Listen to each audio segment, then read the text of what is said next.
സമൂച്ചീസിലേക്ക് സ്വാഗതം. ഞാനിതൊരു മീൻകറിയാണ് ഇവിടെ തയ്യാറാക്കുന്നത്. മാങ്ങയൊക്കെ ചേർത്തിട്ട് തേങ്ങ അരച്ചു വെച്ച ഒരു മീൻകറി. അത് ഞാനിവിടെ എടുത്തിരിക്കുന്നത് അയല മീനാണ്. 3 അയല മീനാണ് ഞാനിവിടെ എടുത്തിരിക്കുന്നത്. അത് കഴുകി വൃത്തിയാക്കി ഇതുപോലെ 2ആയി മുറിച്ചെടുത്തിട്ടുണ്ട്. ഇനി ഇതിനാവശ്യമായ സാധനങ്ങൾ: ഒരു മാങ്ങ നീളത്തിലരിഞ്ഞത്, നല്ല പുളിയുള്ള മാങ്ങയാണിത്.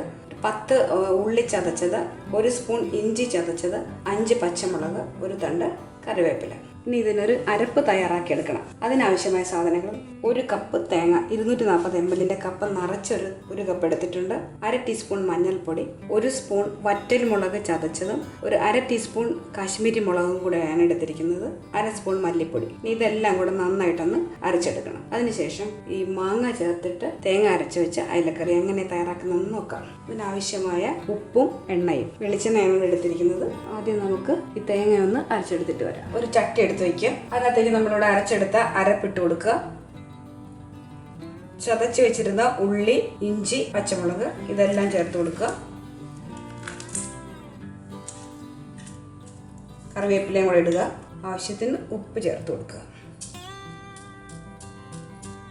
ഇതെല്ലാം കൈ കൊണ്ടൊന്ന് മിക്സ് ചെയ്ത് കൊടുക്കണം. ഈ ഉള്ളിയും ഇഞ്ചി പച്ചമുളകും ഒക്കെ കൂടെ ഈ അരപ്പുമായിട്ട് നന്നായിട്ടൊന്ന് മിക്സ് ചെയ്തെടുക്കണം.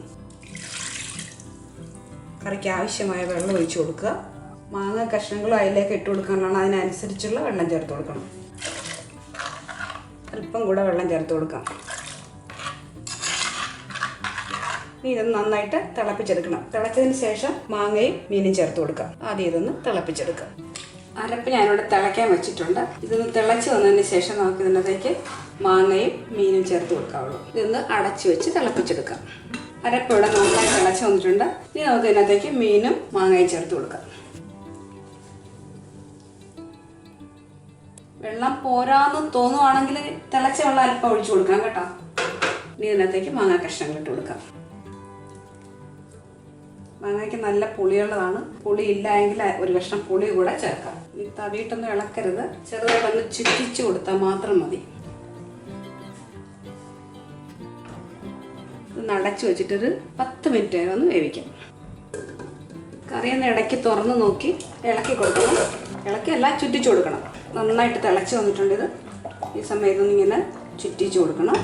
ഇതിലേക്ക് ഒരു 1/2 ടീസ്പൂൺ ഉലുവാപ്പൊടി കൂടെ ചേർത്ത് കൊടുക്കാം.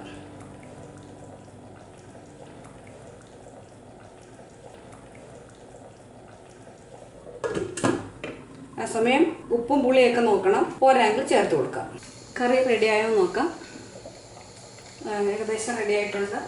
ഇനി ഇതിലേക്ക് ഒന്നുകിൽ ഉള്ളി എണ്ണയിൽ മൂപ്പിച്ചിട്ട് കൊടുക്കാം. അതല്ല എങ്കിൽ അല്പം പച്ച വെളിച്ചെണ്ണ ഒഴിച്ചു കൊടുക്കാം. ഞാനിപ്പോൾ ഇവിടെ പച്ച വെളിച്ചെണ്ണ ഒഴിക്കാൻ പോവുകയാണ്. ആ കൂട്ടത്തിൽ അല്പം കറിവേപ്പിലയും കൂടെ ഇട്ട് കൊടുക്കാം. അപ്പം കറിവേപ്പിലയും കൂടെ ഇട്ട് കൊടുത്ത് 1 സ്പൂൺ എണ്ണയും കൂടെ ഒഴിച്ചു കൊടുത്താൽ മതി.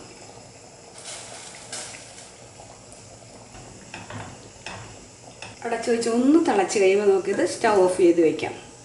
ഇത്രയും മതി. കറി ഇവിടെ റെഡി ആയിട്ടുണ്ട്. നമുക്കിനി സ്റ്റൗ ഓഫ് ചെയ്ത് വയ്ക്കാം.